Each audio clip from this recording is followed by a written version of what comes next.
నమస్తే, నేను మీ Revanth Chalamala. So digital media ఇప్పుడు ప్రపంచం మొత్తాన్ని వెళ్తుంది. డిజిటల్ మీడియాలో మన ప్రజెన్స్ లేకపోతే మనం నోవేర్ అన్నట్టుగానే పరిస్థితి ఉంది.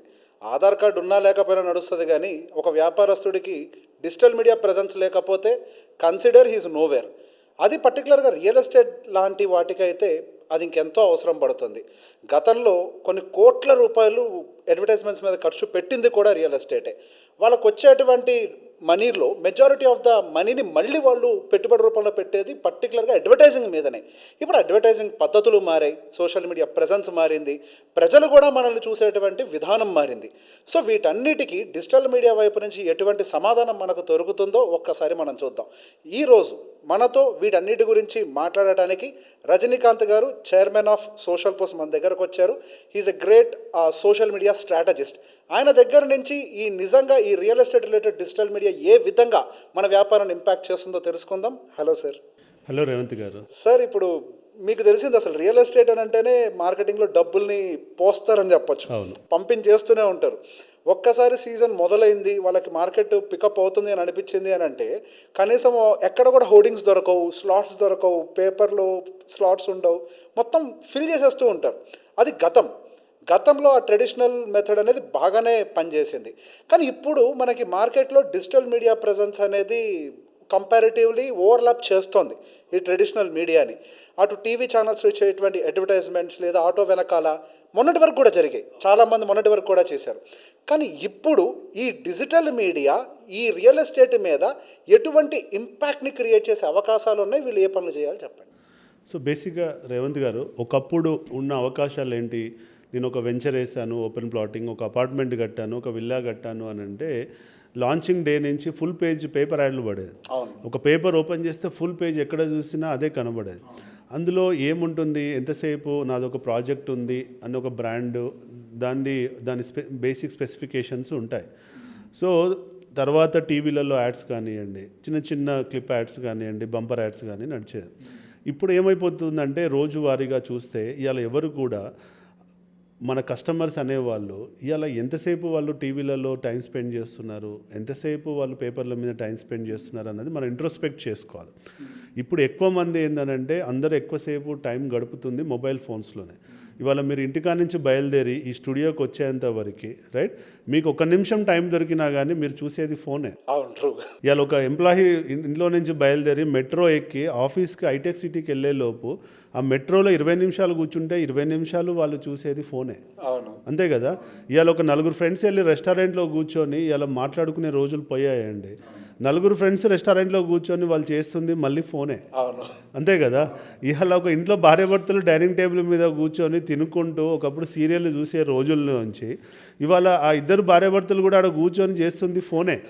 ఆ ఇంట్లో ఉన్న ఇద్దరు పిల్లలు చేస్తుంది ఫోనే. సో ఏ రకంగా చూసినా ఇలా మన జీవితంలో ఫోన్ అన్నది మన జీవితంలో అంతర్భాగం అయిపోయింది అంటుంటారు. ఫోను మన చేతిలో ఉన్నట్టు కాదు, మన చేతికి మొలిసినట్టుగా ఉందని. అంతే కదా. మన మనిషికి 2 చేతులు ఎలానో ఇలా మన 3వ చేతి ఇలా ఫోన్ అని చెప్పి మనం అనుకోవచ్చు, రైట్. ఆ చేతిలో ఫోన్ లేకపోతే ఆ చేతికి బరువు ఫీల్ కావట్లేదు. కాబట్టి అలా ఏందనంటే కాలం మారిన కొద్దీ టెక్నాలజీ మారింది, టెక్నాలజీ మారిన కొద్దీ ప్రమోషన్స్ మార్చుకోవాలి. నేను ఒకప్పుడు పేపర్లో ఫుల్ పేజ్ యాడ్ వేసాను, నేను ఒకప్పుడు టీవీలో ఫుల్ పేజ్ యాడ్ వేసాను, నేను టీవీలో 30 మినిట్స్ స్లాట్ తీసుకొని నేను బాగా చెప్పాను, ఒక టీవీ షోలో పెద్దగా నా పేరు బ్రాండింగ్ చేశాను అంటే కుదరదు. అది అవుట్డేటెడ్. ఇవాళ దానికి అసలు స్పేసే లేదు. ఎందుకు అని అంటే ఇవాళ ఒక హోర్డింగ్ పెట్టాము, ఎంతమంది చూసారో చెప్పగలుగుతారా? ఆడ వ్యూయర్షిప్ కనబడుతుందా? ఎన్ని లైక్స్ వచ్చాయి, ఎంతమంది ఎంగేజ్ అయ్యారో చెప్పగలుగుతారా? ఒక పెద్ద ప్లేస్లో మంచి హోర్డింగ్ ఉందండి, but we don't know the engagement. What is the analytics behind it. రియల్గా ఎంతసేపు చూశాడు, దాన్ని కనెక్ట్ అయ్యాడా లేదా లేదు. But whereas in digital, వేరాజ్ in the social media you have everything to measure. ఇవాళ ఎంతసేపు చూశాడు, ఎంత ఎంగేజ్ అయ్యాడు, ఎన్ని లైక్లు వచ్చాయి, ఎన్ని కామెంట్స్ వచ్చాయి అన్నది we can able to measure. So కాబట్టి ఇలా మనం ఆలోచించాల్సింది ఏంటి అని అంటే మనం కాలం మారింది కాబట్టి మన ప్రమోషన్స్ యొక్క అప్రోచ్ మార్చుకోవాలి, మన మార్కెటింగ్ యొక్క అప్రోచ్ మార్చుకోవాలి. ఇవాళ డిజిటల్ మార్కెటింగ్ యుగం నడుస్తుంది. డిజిటల్ మార్కెటింగ్లో నేను పెద్ద క్వాలిటీ అపార్ట్మెంట్ కట్టాను, విల్లా కట్టాను, నేను పెద్ద ఓపెన్ ప్లాట్ వెంచర్ వేసానని గొప్పలు చెప్పుకోవడం కాదు. ఇవాళ నువ్వు రిలవెంట్గా సోషల్ మీడియాలో మార్కెట్ చేసుకుంటున్నావా లేదా, నీ కాంపిటీటర్స్ కంటే నువ్వు ముందున్నావా లేదా అన్నది చాలా ముఖ్యమండి. సో ట్రెడిషనల్ మెథడ్ ఆఫ్ మార్కెటింగ్లో మనకి ఏజెంట్స్ అనేది బై డిఫాల్ట్గా ఉన్నటువంటి ఒక ప్రక్రియ రియల్ ఎస్టేట్లో. ఏజెంట్స్ ఎందుకు ఉన్నారు? వాళ్ళకి ఒక హ్యూమన్ టచ్ ఉంటుంది. క్లయింట్ దగ్గరికి వెళ్ళి ప్రతిదీ డీటెయిల్గా ఎక్స్ప్లెయిన్ చేయగలరు, ఓపిక్గా వాళ్ళని గైడ్ చేయగలరు. సో ఈ ఏజెంట్స్ వ్యవస్థ అనేది బాగానే ఎస్టాబ్లిష్ అయింది. ఇప్పుడు ఈ డిజిటల్ మీడియా వచ్చి ఆ ఏజెంట్స్ని రీప్లేస్ చేయగలుగుతుందా? సో బేసిక్గా రియల్ ఎస్టేట్ ప్రోడక్ట్ సెల్లింగ్ విషయానికి వస్తే ట్రెడిషనల్గా లాస్ట్ 15 ఇయర్స్గా సక్సెస్ఫుల్ మోడల్ ఏంటంటే ఏజెంట్స్ను హైర్ చేసుకోవడం, ఛానల్ పార్ట్నర్లను హైర్ చేసుకోవడం, వాళ్ళ ద్వారా ప్రోడక్ట్ని మీరు అన్నట్టు ఎండ్ కన్జ్యూమర్కి పంపించడం, వాళ్ళకున్న హ్యూమన్ కనెక్షన్స్ని వాడుకొని సేల్స్ని కన్వర్ట్ చేయడం. This is the best practice, proven practice. ఇన్ని రోజులు this is the best practice, proven practice. Even ఇప్పుడు కూడా అదే బెస్ట్ ప్రాక్టీస్, నేను కాదనట్లేదు. దానికి ఒక మార్కెటింగ్ లోపల కొత్తగా యాడ్ అయినటువంటి ఎలిమెంట్ ఏంటంటే డిజిటల్ మార్కెటింగ్. ఎందుకు డిజిటల్ మార్కెటింగ్ చేసుకోవాలి ఒక వెంచర్ వాళ్ళు, ఒక అపార్ట్మెంట్ వాళ్ళు, ఒక విల్లా వాళ్ళు అని అంటే బేసిక్గా ఇవాళ డిజిటల్ మార్కెటింగ్ ఏం చేస్తుంది? ఒక ఓపెన్ ప్లాట్ ఉంటే, ఒక వెంచర్ ఉంటే దాన్ని నైస్గా వీడియో ప్రజెంట్ చేసి అక్కడ ఆ లొకేషన్ యొక్క అడ్వాంటేజెస్ ఏంటి, చుట్టూ ఏం డెవలప్మెంట్స్ వచ్చాయి, అక్కడ ఇన్వెస్ట్ చేస్తే వాళ్ళు పెట్టిన పెట్టుబడికి ఎన్ని రోజులలో లాభాలు వస్తాయి, చుట్టూ ఉన్న డెవలప్మెంట్స్ ఏంటి, యాక్సెసిబిలిటీ ఏంటి అనేటువంటి అంశాలపై మనం ఒక వీడియో నరేటివ్ను తయారు చేసి సోషల్ మీడియాలో మార్కెట్ చేస్తున్నాం. రైట్? మార్కెట్ చేయడం వల్ల ఏమవుతుందంటే మన ప్రోడక్ట్, మన బ్రాండ్ అనేది ఒక ఎండ్ కన్జ్యూమర్కి త్వరగా వెళ్తుంది. రైట్? ఒక సేల్స్ ఏజెంట్ ఉన్నాడు. సేల్స్ ఏజెంట్కి ఎంతమంది పరిచయం ఉంటారు? అంటే సేల్స్ ఏజెంట్కి ఛానల్ పార్ట్నర్కి ఒక 100 మంది నెట్వర్క్ ఉంటుంది, అంతే కదా. ఎంతసేపు ఈ ప్రోడక్ట్ని ఆ 100 మందిలోనే తిప్పుతూ ఉంటాడు. రైట్? 100 మందిలో తిప్పుతూ ఉన్నప్పుడు ఏమవుతుందనంటే ఆ సేల్స్ ఏజెంట్ వెళ్ళి ఆ 100 మందిని కలిసే లోపు డిజిటల్ మార్కెటింగ్ ద్వారా మన బ్రాండు, మన ప్రోడక్టు కనుక ఆ కన్జ్యూమర్కి వెళ్ళగలిగితే, రైట్, ఆ కన్జ్యూమర్కి, ఆ బయ్యర్కి ఈ ప్రోడక్ట్ మీద అవేర్నెస్ పెరిగిందనుకోండి, ఆటోమేటిక్గా ఏమవుతుంది, ఈ గ్రౌండ్ ఏజెంట్కి కూడా హెల్ప్ అవుతుంది కదా, బ్రాండ్ బిల్డింగ్కి పనికొస్తుంది. అంటే ఒక గ్రౌండ్ ఏజెంట్ ఛానల్ పార్ట్నర్ వెళ్ళి బయ్యర్తో కూర్చొని మాట్లాడే సందర్భంలో బయ్యర్ ఏం చెప్పాలి తెలుసా? అరే మీ ప్రోడక్ట్ నేను డిజిటల్లో చూశాను, మీ యూట్యూబ్లో వీడియో చూశాను, నాకు ఈ ప్రాజెక్ట్ మీద అవగాహన ఉంది అనే నోటితోటి డిస్కషన్ స్టార్ట్ అయితే ఈ సేల్స్ పర్సన్కి హెల్ప్ అవుతుందా కాదా? ఈజీ అవుతుంది. అదే బయ్యరు నాకు తెలియదండి, మీరు ఎవరండి, మీ వెంచర్ ఏందండి, మీరు ఎప్పుడు చూడలేదండి, మాకు ఎప్పుడు కనబడలేదండి, మాకు ఎప్పుడు గాయనే కనబడతాయండి, ఈయనే కనబడతాయండి అన్నారు అనుకోండి, అప్పుడు ఈ సేల్స్ పర్సన్ పరిస్థితి ఏంది? డిమోటివేట్ కావాల్సి.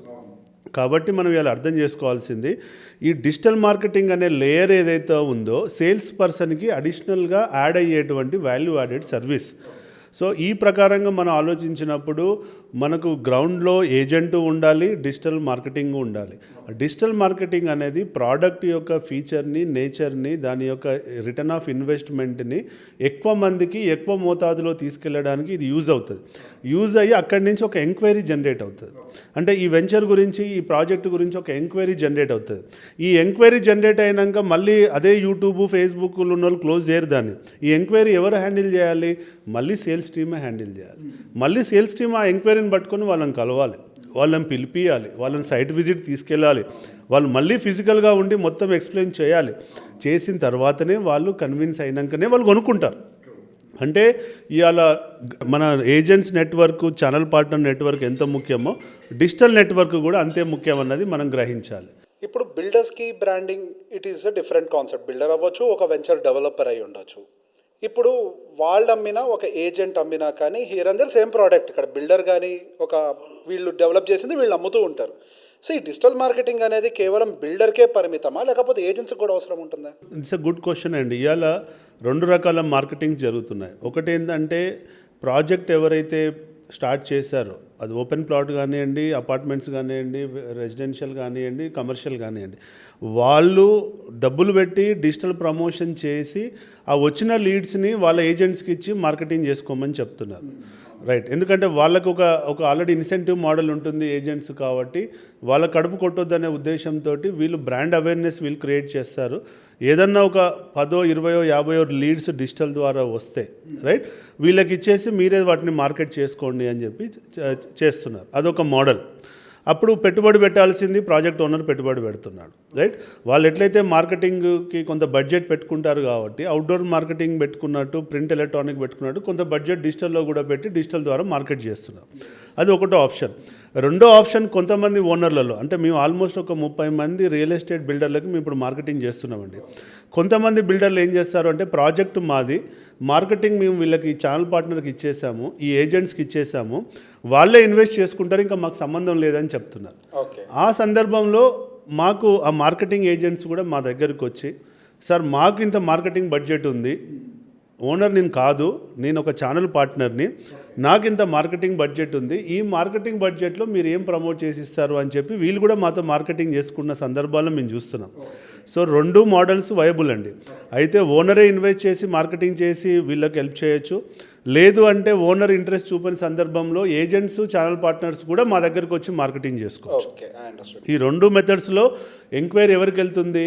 గ్రౌండ్ మార్కెటింగ్ వాళ్ళకే వెళ్తుంది, గ్రౌండ్లో ఉన్న ఏజెంట్స్కే వెళ్తుంది. సో 2 రకాలుగా వాళ్ళకు యాడెడ్ అడ్వాంటేజ్ అండి అది.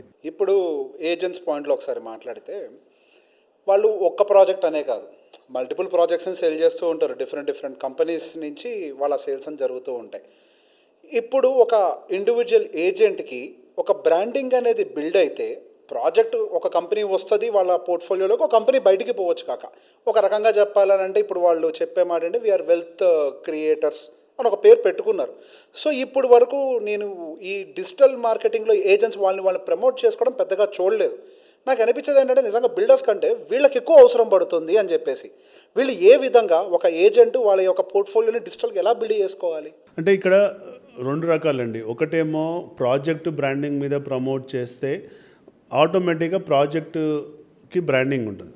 అంటే బేసికల్గా రియల్ ఎస్టేట్లో 3 లెవెల్స్ ఆఫ్ బ్రాండింగ్స్ అండి. ఒకటి కంపెనీ బ్రాండింగ్, ఓకే, అంటే ఒక మై హోమ్ ఉంది, ఒక రాజ్ పుష్ప ఉంది, రైట్, ఒక ల్యాన్సమ్ ఉంది, రైట్, ఒక వాసవి ఉంది. ఇదేంటంటే కంపెనీ లెవెల్ బ్రాండింగ్. అంటే ఆ కంపెనీ వాళ్ళకి బ్రాండింగ్ కోసం మా దగ్గరికి వస్తున్నారు, వాళ్ళకి మేము కంటెంట్ తయారు చేసి వాళ్ళ బ్రాండింగ్ని వాటిని ప్రమోట్ చేస్తున్నాం. వాళ్ళు ఎక్కువ లీడ్స్ మీద ఫోకస్ చేయట్లేదు, వాళ్ళ యొక్క బ్రాండ్ మార్కెట్లో ఉండాలనే ఉద్దేశంలో వాళ్ళు మా దగ్గరకు విజిబిలిటీ కోసం వస్తున్నారు, వాళ్ళ ప్రోడక్ట్ అవేర్నెస్ని పెంచుకోవడం కోసం వస్తున్నారు. ఇది కంపెనీ లెవెల్ బ్రాండింగ్ అండి. రెండో బ్రాండింగ్ ఏంటి? Project level branding. అంటే ఒక కంపెనీ కింద మల్టిపుల్ ప్రాజెక్ట్స్ ఉంటాయి, రైట్? వాళ్ళు ఒక్కొక్క ప్రాజెక్ట్కి ఒక్కొక్క పేరు పెట్టుకుంటారు, రైట్? ఒక్కొక్క వెంచర్కి ఒక్కొక్క పేరు పెట్టుకుంటారు. So project branding is different. అప్పుడు ఆ ప్రాజెక్ట్ నేమ్ అన్నది ప్రజల్లో నానాలి, రైట్? ఎవరు చూసినా మాకు తెలుసండి ఆ ప్రాజెక్టు, అవునండి అది మాకు తెలుసండి, వాసవి ఆనంద నిలయమా మాకు తెలుసండి అని అంటారు.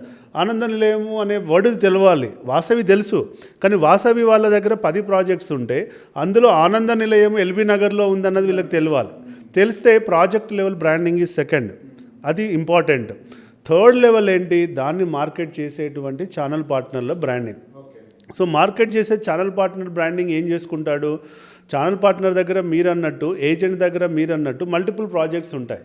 మల్టిపుల్ ప్రాజెక్ట్స్ ఉన్నప్పుడు ఇండివిజువల్ ఏజెంట్ బ్రాండింగ్ కూడా ఇంపార్టెంట్. ఎలా చేస్తాడు? ఆయన వచ్చి డిజిటల్ లోపల మీరు ఇక్కడ ఈ నాగార్జున సాగర్ హైవేకి ఇన్వెస్ట్ చేస్తే ఏంటి లాభం, రైట్, బాంబే హైవేకి ఇన్వెస్ట్ చేస్తే ఏంటి లాభం అనేటువంటి అవేర్నెస్ కంటెంట్ చెప్పుకుంటూ ఆ ఏజెంట్ అనే అతను తనకంటూ ఒక బ్రాండ్ని బిల్డ్ చేసుకుంటాడు. తనకంటూ ఒక బ్రాండ్ను బిల్డ్ చేసుకోవడం, రెసిడెన్షియల్ కొనాలి, మీ బడ్జెట్ 1 crore అయితే మీకు ఇక్కడ ఆప్షన్స్ ఉన్నాయని చెప్తాడు. కమర్షియల్ కొనాలి, మీది 10 కోట్ల బడ్జెట్ అయితే ఇక్కడ ఆప్షన్స్ ఉన్నాయని చెప్తాడు. ఇలా చెప్పడం వల్ల ఆ ఏజెంట్ మీద, ఆ ఛానల్ పార్ట్నర్ మీద బయర్స్లో ఒక నమ్మకం పెరుగుతుంది, ఒక ట్రస్ట్ బిల్డ్ అవుతుంది. అప్పుడు ఆ ఏజెంట్ని అప్రోచ్ అయినప్పుడు అప్పుడు ఏజెంట్, ఆ ఛానల్ పార్ట్నరు ఆయన దగ్గర ఏ ప్రాజెక్ట్స్ ఉన్నాయనేది అడ్వైజ్ చేయడానికి అవకాశం ఉంటుంది కదా. కాబట్టి రియల్ ఎస్టేట్లో 3 levels of branding is very very important అండి. ఒకటి కంపెనీ లెవెల్ బ్రాండింగ్ కావాలి, ప్రాజెక్ట్ లెవెల్ బ్రాండింగ్ కావాలి, 3 sales agent level, channel partner level branding కూడా కావాలి. సో ఇది 3 ఉంటేనే ఒక ప్రాజెక్టు త్వరగా అమ్ముడుపోతుంది, రైట్? ఒక ప్రాజెక్ట్ వాళ్ళు ఒక ప్రాజెక్ట్ వాళ్ళు 100 మంది ఏజెంట్స్ని హైర్ చేశారు. ఆ 100 మందిలో ఒకరికి కూడా ప్రజెన్స్ లేదు డిజిటల్లో, ఒకరికి కూడా జనాలలో ట్రస్ట్ లేదనుకోండి, టేక్స్ టైం కదా, సేల్స్ సైకిల్ టేక్స్ టైం. అదే ఒక ఏజెంట్, ఒక 100లో 10 మంది ఏజెంట్స్ డిజిటల్గా యాక్టివ్గా ఉన్నారనుకోండి, వాళ్ళు వచ్చి మాలాంటి ఛానల్స్లలో ఎక్కువ ప్రమోట్ చేసుకుంటున్నారు అనుకోండి, వాళ్ళు చెప్పే స్టోరీని బయర్స్ నమ్ముతారు కాబట్టి ఇవాళ అందరికీ బ్రాండింగ్ కావాలి. మా దగ్గర టాప్ లెవెల్ కార్పొరేట్స్ ఉన్నాయి, తర్వాత ప్రాజెక్ట్ ఓరియంటెడ్ ప్రమోషన్ చేసుకునే వాళ్ళు ఉన్నారు, ఇండివిజువల్గా ఒక 30 మంది దాకా ఇండివిజువల్ ఛానల్ పార్ట్నర్లు, ఏజెంట్స్ కూడా మా దగ్గర వచ్చి ఇండివిజువల్గా మా సోషల్ పోస్ట్ రియల్ ఎస్టేట్లో కంటిన్యూస్గా వీడియో బ్రాండింగ్ చేసుకునే వాళ్ళు ఉన్నారండి. ఎస్ ఇప్పుడు ఒక ఇండివిజువల్ ఈ రియల్ ఎస్టేట్ ప్రొఫెషన్లో ఎదగాలి అని అంటే దట్ ఈస్ మచ్ నీడెడ్. ఈ ఫేస్బుక్ అండ్ ఇన్స్టాగ్రామ్లో చూసేటప్పుడు నేను చూశాను, సింపుల్గా వెళ్తారు, ఒక 1 minute ఆ ఫ్లాట్కి సంబంధించి కానీ ఒక ఎక్స్ప్లెనేషన్ వీడియో క్రియేట్ చేస్తారు. విత్ ఇన్ నో టైం వాళ్ళకి కాల్స్ రావడం అనేది మొదలు పెట్టేస్తుంది. అంటే ఒక్కసారి ఆడియన్స్ని బిల్డ్ చేసి మన దగ్గర పెట్టుకుంటే మీ దగ్గర ప్రాజెక్ట్ రావడమే లేదు, అంతే.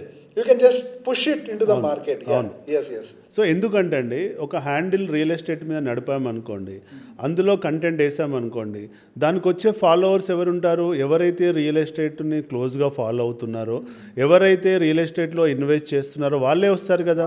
ఒక ఎంటర్టైన్మెంట్ ఛానల్ నేచర్ వేరుంటుంది, ఒక పొలిటికల్ ఛానల్ నేచర్ వేరుంటుంది. అక్కడ ఒక పొలిటికల్ ఛానల్లో 1 million ఫాలోవర్స్ ఉండొచ్చు, ఒక ఎంటర్టైన్మెంట్ ఛానల్లో 5 million ఫాలోవర్స్ ఉండొచ్చు. కానీ అలా ఎంతమంది రియల్ ఎస్టేట్ వాళ్ళు ఉంటారు తెలియదు. రియల్ ఎస్టేట్ మీద ఇన్వెస్ట్ చేసే వాళ్ళు దాన్ని ఫాలో అయ్యి ఉంటారా? లేదు. బేసికల్గా ఒక ఛానల్కి కంటెంట్ నేచర్ను బట్టి సబ్స్క్రైబర్లు వస్తారండి, రైట్? ఎట్లయితే అక్కడ బెల్లం ఉంటే ఈగలు వాళ్తాయి అన్నట్టు ఉంటుందో, దాన్ని బట్టి ఇక్కడ ఏంటంటే రియల్ ఎస్టేట్ కంటెంట్ వేసుకుంటూ వెళ్తే ఆ ఛానల్లో ఆటోమేటిక్గా దానికి వచ్చే వాళ్ళు కూడా రియల్ ఎస్టేట్ ఫాలోవర్సే ఉంటారు. కాబట్టి ఏమవుతుందంటే ఈ వెంచర్ అయిపోగానే నెక్స్ట్ వెంచర్ది మనం మళ్ళీ అదే ఛానల్లో పబ్లిసిటీ స్టార్ట్ చేస్తే ఆల్రెడీ అక్కడ కమ్యూనిటీ బిల్డ్ అయి ఉంది కాబట్టి, అక్కడ ఆల్రెడీ బయర్స్ రెడీగా ఉన్నారు కాబట్టి వాళ్ళకి నోటిఫికేషన్స్ వెళ్ళడం, వాళ్ళు త్వరగా రియాక్ట్ కావడం, త్వరగా వాళ్ళకి సేల్స్కి అయ్యేటువంటి అవకాశాలు రోజు రోజు పెరుగుతున్నాయి. కాబట్టి అలా మన కంటెంట్ని తీసుకెళ్ళి మిక్స్డ్ ఛానల్స్లలో వేయడం అన్నది వేస్ట్ అండి. అది అవుట్డేటెడ్ ప్రాసెస్. చాలామంది తెలియక ఈ ఛానల్లో 5 million ఫాలోవర్స్ ఉన్నారు, ఈ ఛానల్లో 1 million ఫాలోవర్స్ ఉన్నారు, నా వీడియో అక్కడ పెట్టేస్తే రేపు నేను 5 ఎకరాలు అమ్ముకోవచ్చు, 10 విల్లాలు అమ్ముకోవచ్చు, 50 ఫ్లాట్స్ అమ్ముకోవచ్చు అనుకుంటున్నారు. అది రాంగ్ కాన్సెప్ట్. ఎందుకంటే అక్కడ ఉన్నటువంటి nature of audience are different, నీ టార్గెట్ ఆడియన్స్ ఆర్ డిఫరెంట్. నీ టార్గెట్ ఆడియన్స్ ఎవరు, రైట్? నీ టార్గెట్ ఆడియన్స్ ఎక్కడ దొరుకుతారు? ఒక రియల్ ఎస్టేట్ నేచర్ ఉన్న ఛానల్లోనే దొరుకుతారు. అందుకే మేము రియల్ ఎస్టేట్ రంగానికి సోషల్ పోస్ట్ రియల్ ఎస్టేట్ అని ఒక ఛానల్ సపరేట్గా పెట్టాం. మా దగ్గర మిక్స్డ్ ఛానల్స్ ఉన్నాయి. సోషల్ పోస్ట్ టీవీకి మాకు 1.5 million ఫాలోవర్స్ ఉన్నారు, కానీ అందులో మేము రియల్ ఎస్టేట్ వేయం. వేస్తే లాభం, కస్టమర్ని మోసం చేసిన వాళ్ళం అవుతాం. కాబట్టి మేము రియల్ ఎస్టేట్ ఛానల్లోనే రియల్ ఎస్టేట్ వేస్తాం, ఎందుకంటే అక్కడ వచ్చే వాళ్ళు కూడా అలానే వస్తారు. అవును ఇప్పుడు మీరు చెప్పింది నిజమే. ఇప్పుడు సహజంగా వాళ్ళు ర్యాండమ్ ఛానల్స్లో వేస్తే అదేదో బస్ మీద ఒక స్టిక్కర్ వేసి చింపేసినట్టుగానే ఉంటుంది. అది ఏది కూడా వాళ్ళకు ఒక అసెట్ బిల్డింగ్ కిందకి మారదు. మేబీ ఆ నెల రోజుల పాటు వచ్చే కాల్స్కి మాత్రమే పరిమితం అయి ఉంటుంది. సో అట్లా కాకుండా ఒక పర్సనల్ ఛానల్ని మెయింటైన్ చేస్తే అది ఒక స్ట్రెంగ్త్ అవుతుంది సేమ్ డొమైన్లో. That's true.